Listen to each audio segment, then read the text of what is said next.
ভালো থাকো, ভিডিও করো।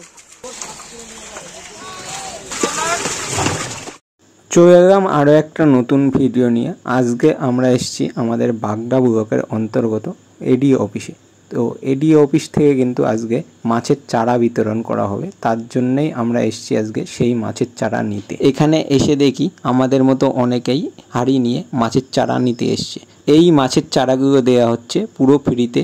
এখানে একজন হাঁড়ি না আনায় তিনি কিন্তু এইভাবে ত্রিপল দিয়ে ভালোভাবে ত্রিপল চারি সাইডে বেঁধে তার ভিতরে জল দিয়ে মাছ কিন্তু নিয়ে যাবেন। আর বাকিরা সবাই কিন্তু হাঁড়ি নিয়ে এসে সবাই সবার হাঁড়িতে জল ভর্তি করে নিল। আমরা এর আগেই কিন্তু আমাদের হাঁড়িতে জল ভর্তি করে রেখেছি, আর আমাদের পরে কিন্তু এরা জল ভর্তি করছে। এই যে আমাদের হাঁড়ি, আমরা আজকে দুটো হাঁড়ি নিয়ে এসেছি। তো দুটো হাঁড়িতেই কিন্তু আমরা মাছ নিয়ে যাব। দুটো হাঁড়িতেই জল বোঝাই করে রেখে দিয়েছি যাতে কোনো রকম দেরি না হয়। এটাই আমাদের কৃষি অফিস, এডিও অফিস। তো এখান থেকেই কিন্তু মাছের চারা বিতরণ হবে, আর এখানে কিন্তু আমাদের সই করতে হবে, তারপরে কিন্তু আমরা মাছের চারা পাবো। তো তারপরে অনেকক্ষণ ওয়েট করার পরে মাছের গাড়ি আসলো। প্রায় 2 ঘন্টা পরে মাছের গাড়িটা চলে আসলো। আর মাছের গাড়ি আসার সঙ্গে সঙ্গে প্রচুর লোক কিন্তু আশেপাশে বসেছিল, ওয়েট করছিল মাছের গাড়ির জন্য। সবাই মাছের গাড়ির পাশে চলে আসলো মাছ দেখার জন্য। কেমন সাইজের মাছ এসছে সেটাই দেখার জন্য কিন্তু সবাই চলে এসছে। প্রথমে আমরা যখন এসেছিলাম তখন কিন্তু এত লোক ছিল না, হাতে গোনা কয়েকজনই ছিল। তারপর যখন মাছের গাড়ি ঢুকেছে তখন কিন্তু একে অপরে খবর হয়ে গেছে যে মাছ এখন দেয়া হবে। সেই জন্য কিন্তু সমস্ত লোক টোটো নিয়ে হাঁড়ি নিয়ে অফিসের ভিতরে চলে এসছে মাছ নেওয়ার জন্য। এখানে মেন মাছটা দেওয়া হচ্ছে, যাদের পুকুর এই বর্ষায় ভেসে গেছে তাদেরই কিন্তু মাছটা দেওয়া হচ্ছে। আর এখানে কিন্তু আমার একটা চেনা পরিচিত ভাই ছিল, ও কিন্তু মাল্টি ভ্যান নিয়ে তার ভিতরে হাঁড়ি বসিয়ে নিয়ে চলে এসছে। আর এখানে প্রচুর টোটো আর ইঞ্জিন ভ্যানও কিন্তু চলে এসেছিল সব ড্রাম নিয়ে। আর উপরে কিন্তু মাছে হিউ দেওয়ার কাজ চলছে। আর এখানে কিন্তু স্যারেরা আসার পরে এরকম একটা সরকারি ব্যানার লাগিয়ে দিল। তারপর কিন্তু কিছু ছবি তোলা হলো। তারপরে কিন্তু আস্তে আস্তে মাছ বিতরণের কাজ শুরু হলো। আমি ততক্ষণে ওপরে উঠে গেছি কী মাছ এসছে সেটা দেখার জন্যে। ওপরে উঠে দেখি 3 জন কিন্তু মাছ হিউ দিচ্ছে। যেহেতু মাছটাকে অনেক দূর থেকে আনা হয়েছে সেই জন্যে কিন্তু মাছটাকে একটু হিউ দিয়ে এখানে অক্সিজেন দেওয়ার চেষ্টা করা হচ্ছে। আর এখান থেকে মাছটা কিন্তু প্রায় 30 কিলোমিটার দূর থেকে এসছে। হাঁড়িতে করে কিছু মাছ নিচে নামিয়ে নিয়ে আসা হলো সবাইকে দেখানোর জন্য। তো এর ভিতরে কিছু বড় মাছ ছিল যেগুলো সবাই আবার নেবে না বললো। কিছু অবজেকশন আসলো যে বড় মাছ আছে, বড় মাছ আমরা নেব না। তার জন্যে তাদেরকে বলা হলো তোমাদের কিন্তু ছোট মাছই দেওয়া হবে, বাছাই করে ছোট মাছ দেওয়া হবে। যে যা মাছ চাও তাদের কিন্তু সেই মাছই দেওয়া হবে।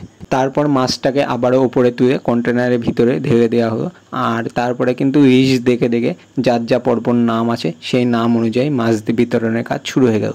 এখানে আমার নাম শেষে ছিল, কিন্তু আমি এখানে আগেই মাছ পেয়ে গেছি, কারণ স্যারেরা কিন্তু আমাদের পুকুরে আসবে আর এখানে ছবি তুলবে, ভিডিও করবে, তার জন্যই আমার মাছটা আগে দিয়ে দেওয়া হয়েছে। এখানে প্রত্যেকের 18 কেজি করে মাছ বরাদ্দ আছে। তো প্রথমে 9 কেজি করে মাছ দুবার কিন্তু আমি নিয়ে এসেছি। তারপরে নিচে নামানোর পরে আবারও কিন্তু কিছু ছবি তোলা হলো। আবার তারপরে আমি হাঁড়ি নিয়ে দুটো হাঁড়িতে সমান 9 কেজি 18 কেজি মাছ ভাগ করে দিলাম। আর শুভদীপকে বললাম তুই টোটো নিয়ে চলে যা, আমি একটু পরে আসছি। এই যে মাছ কিন্তু দুটো হাঁড়িতে সমান ভাগ করে আমি ঢেলে দিয়েছি। তারপরে শুভদীপকে দিয়ে মাছটা আমি বাড়ি পাঠিয়ে দিলাম।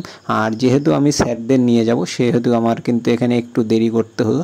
আর তারপরে লিস্ট দেখে দেখে আস্তে আস্তে সবার নাম ডাকা হলো। সবাইকে কিন্তু একই মাছ 18 কেজি করে মাছ দেওয়া হচ্ছে।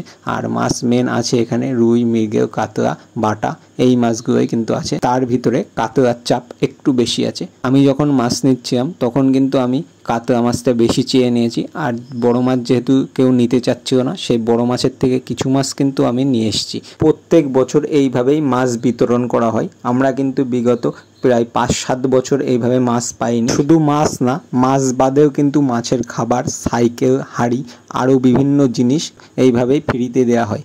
তোমরা যদি কেউ এই বিষয়ে আগ্রহী হয়ে থাকো তাহলে অবশ্যই তোমার পার্শ্ববর্তী এডি অফিস কিংবা কৃষি অফিসে যোগাযোগ করো, অবশ্যই কিছু না কিছু জানতে পারবে। এটা সরকারের পক্ষ থেকে প্রত্যেক বছরই দেওয়া হয়। আর প্রত্যেক গ্রাম থেকে কিন্তু একজন করেই পাই। এবারে কিন্তু আমাদের গ্রাম থেকে আমরা পেয়েছি, কারণ আমাদের একটা পুকুর ডুবে গেছে, তার জন্যই কিন্তু আমরা এটা পেয়েছি। আর এখানে যত লোক এসছে সবারই কিন্তু মোটামুটি পুকুর ডুবে গেছে, নাই মাছ বেরিয়ে গেছে, মাছ ভেসে গেছে, তার জন্যে কিন্তু তাদের নাম এখানে দেওয়া হয়েছে। তার জন্যে কিন্তু ফ্রিতে এরা মাছ পাচ্ছে। এখানে মোট 25 জন মতো লোক আছে, তো 25 জনই কিন্তু 18 কেজি করে মাছ পাবে। মাছ, খাবার, সাইকেল এছাড়াও কিন্তু দু এক সময় চুনও দেওয়া হয়। আবার অনেকে ভাবতে পারো এটা শুধু হয়তো জেলে বা মৎস্য সম্প্রদায়ের সাথে যুক্ত তাদেরই দেওয়া হয়, না, এটা কিন্তু ওরকম কিছু না, এটা কিন্তু সবার জন্যই দেওয়া হয়। তোমরা কিন্তু তোমাদের পার্শ্ববর্তী কৃষি অফিসে যোগাযোগ করে এই বিষয়ে সমস্ত কিছু জানতে পারবে। সবাই কিন্তু আস্তে আস্তে মাছ নিয়ে বাড়ি চলে গেল, আর আমিও কিন্তু স্যারেদের নিয়ে আমাদের পুকুরে চলে আসলাম। আর শুভদীপ কিন্তু এসে দেখি মাছগুলো নিচে নামিয়েছে। আর এই কৃষি অফিস থেকে আমার বাড়ির দূরত্ব 7 কিলোমিটার। স্যারেদের নিয়ে পুকুর পাড়ে আসার পরে নিয়ম মেনে কিন্তু কিছু ছবি তোলা হলো আর কিছু ভিডিও করা হলো, যেগুলো কিন্তু স্যারেদের উপরের অফিসে পাঠাতে হবে। তারপরে আমি একে একে সমস্ত মাছগুলো কিন্তু ছেড়ে দিলাম আমাদের পুকুরে। 2 হাঁড়ি কিন্তু মাছ পরপরই কিন্তু ছেড়ে দিয়েছি। এই মাছগুলোর ভিতরে কাতলা মাছগুলো কিন্তু একটু নরম ছিল, তার জন্যে কিছু পরিমাণ কাতলা কিন্তু এখানে মারা গেছে। আজকে এখানে শেষ করছি, দেখা হচ্ছে কোনো নতুন ভিডিওতে। টাটা।